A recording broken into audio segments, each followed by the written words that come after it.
Raining Blood by Slayer. Who came up with the name Spandau Ballet? It's someone else actually. Yeah. It was a guy called Robert Elms, a friend of ours who was part of the scene. Why? How come? I was in Berlin, Yeah, in fact, and he just saw it written on a toilet wall. Yeah. We did a show in a Stole it from rehearsal. another band, basically. Yeah. We did a show in a rehearsal room, sort of without any name, and we were in the pub afterwards, and Bob came up with that. And I think we discussed ballet at some point before then as a sort of, you know, vision and musical thing, and he just came up with it. Spandau Ballet. It sounded very exotic. I had no idea. Happy with it now? Oh yeah, of course. It's There's us. no going back, is It's there? a brand name, you know. You don't. If I say, you know, The Who, you think of Townsend and Daltrey and all of their work. I Now- mean, now- the now name it's- is ridiculous, though.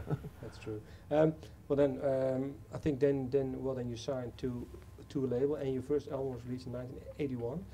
Can you say that you had some certain periods? I think maybe the period leading up to Through, and then from Through. I think you can look back on it and see how we developed. Yeah. Can you but say? Can you pinpoint? Say, well, there's certain key I think moments for us, music-wise, and I maybe. think it was important as a band. We always moved forward. We never made another record like the last one, and it was to keep ourselves interested. And I think doing this tour, it's been fantastic, because it's the first time we've played all of those songs together in a 2-hour set. And when we first got the set list together, it was quite amazing as to, you know, how many musical bases we covered. You know, from the electro dance stuff at the front, the funk of Chant Number 1, the soul of True, the more rocky stuff in the Parade period. So yeah, I mean, it's been brilliant to go back and play all that stuff again. Different things drive you on at different points. So initially, as the electronic music started to become very common ground and everyone was doing it in all different clubs, it was then our turn to sort of look somewhere else, to keep ahead of the game. So it was then back to our roots, back to the roots of funk and soul, and Chant Number 1 came about. But you got to remember how subversive Chant Number 1 was in 1981, because all of the music rock press hated funk music, hated it. It represented aspiration and very much a working class aspiration. The only black music they would like would be the sort of hippie politics of reggae. So, you know, doing that song was actually making a much bigger statement than anyone sitting here can imagine. Other key points, can you say, for you? Well, then I suppose wanting to be a really commercial band, wanting to sell lots of records, and getting to the point where we thought, well, we're not really a club band anymore. We're not a cult band. We're not just to make records for Soho.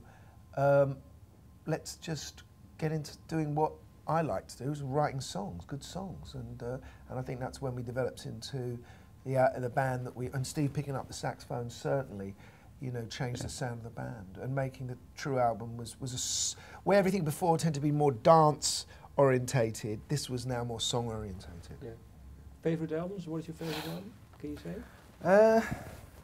A song, maybe? For different reasons, I suppose. Raining Blood by Slayer. I mean your own words. Oh right. Sorry. Okay. I mean, for me, I guess the first album, it will always be special. The early days are special because it's all ahead of you. You don't know what to expect. You don't know if you're really going to be the successful as you really hope and believe you are going to be. It's just it's all very much in front of you. So I kind of like playing, to cut a long story short, because that's where it all started, really. Well, I think the Parade album is really important for us in our history, because True was such a big album, such a big record, that it could easily have been our last. It's very difficult to make a follow-up to such a successful record. And I think with Parade, we proved that we were on a much longer journey. You know, there were some big singles on Parade. So I think that album was Spandau establishing ourselves as a sound that was around for a while, and a band to be reckoned with for the future. Yeah, I'd agree. I mean, because, you know, at that time we were starting to play much bigger venues, and you know, that really influences the way you play and the way you hear music. And yeah, as a piece, I think, yeah, the Parade album was the best.